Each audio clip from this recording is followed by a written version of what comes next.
our bodies, in our presence. It's about being really, really present. Now, another theme that this was the angels really wanted us to explore this theme for June. They talked about it being the fifth dimension, and old distractions, old ways of being that will not work anymore need to be released now as well. So I want you to ask yourself again, being very raw, very honest, very real, just with yourself. You don't have to share it with anybody else, but with you and you, with you, the physical you here, with the higher self you. What distractions am I wasting my time on? What activities, what things am I doing? What ways am I wasting my thoughts, my consciousness, in my everyday life that is causing me to lose power, to lose energy, to lose vitality, to lose focus? Because focus is all those things. It is vitality. It's where your consciousness is going to grow. So, you know, maybe you just have habits of over cleaning. You know, it doesn't always have to be the other way. It can be over cleaning. It can be over exercising, or maybe it's the opposite to that. Maybe it's procrastinating and sitting on the couch, you know, munching chips and watching junk TV. You know, it's about being really honest and saying to yourself, what activities, what things am I doing that are not of my highest good? They're not serving me. They're not increasing my focus. They're not expanding my consciousness, and they're not adding joy to my life. But I just do them because it's a distraction. It's a habit. And something is only a habit when it's unconscious. But if you admit and you know and you say, I'm aware that I have this bad habit of doing X, Y, Z, it's no longer a habit because you've shone the light of consciousness on it. So it's now a choice. So what choices are you making that cause you to leak and lose energy?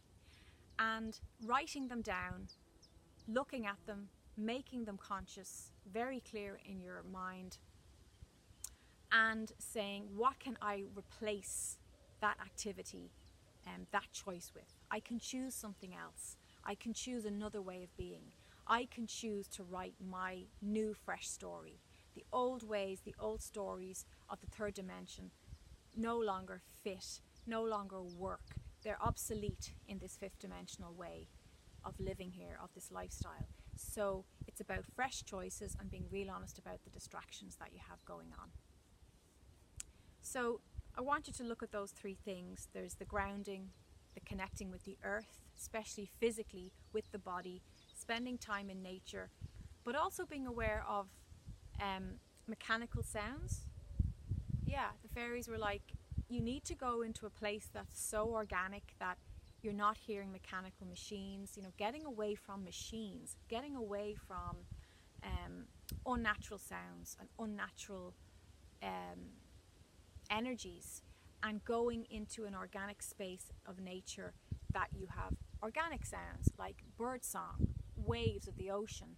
You know, I spent today just lying out on the grass, just really enjoying all the beautiful trees that's around here. We got oak trees, ash trees, sycamores, copper beech. I mean, just beautiful, beautiful trees here, and enjoying hearing the wind just hustle and bustle through this, you know, just moving, that lovely summer breeze going through the trees, and just being so present with that and feeling it just reinvigorate my whole body. So connecting with natural sounds and natural environments is so important. But really, the feet are so important. The feet are like, when I work on people's energy, I always tell them to imagine that their feet is breathing. It's breathing up the Gaia energies. It's breathing in whatever environment you're placing your feet on. You are connecting with and breathing in those energies. So it's important regularly, you know, especially daily, that you do place your body onto a natural surface and to reconnect to Gaia, to the earth energies. And you'll see this with your dogs and your cats and your pets.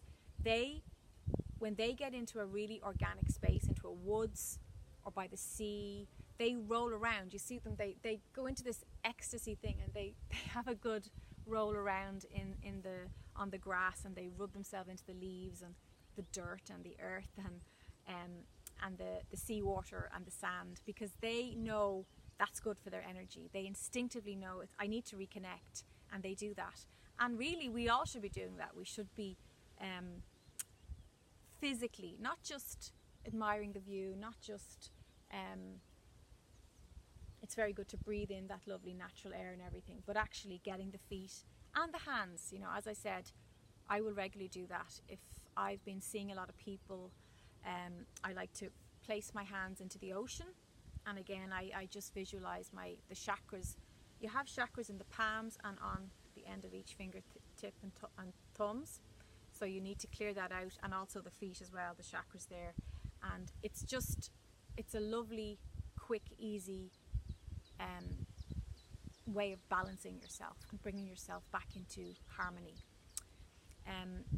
The clearing out, the decluttering on all levels, spiritually, mentally, physically, emotionally, and really looking at, why do I keep buying? If you have something, you have something of a lot, like you know, you have a lot of something.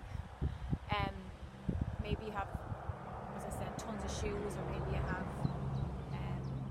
you know, you collect a lot of something. Now again, if that's bringing you great joy and peace and harmony, more power to you. Go and have a ball.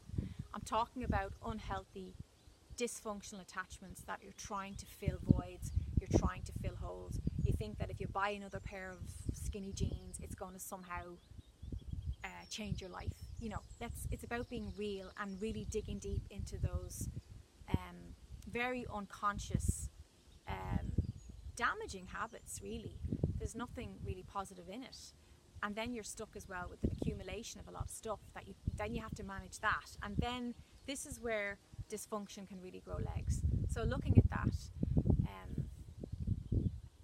and then of course the distractions, really looking at power and how we give our power away, how we spend time talking to someone we really don't want to talk to.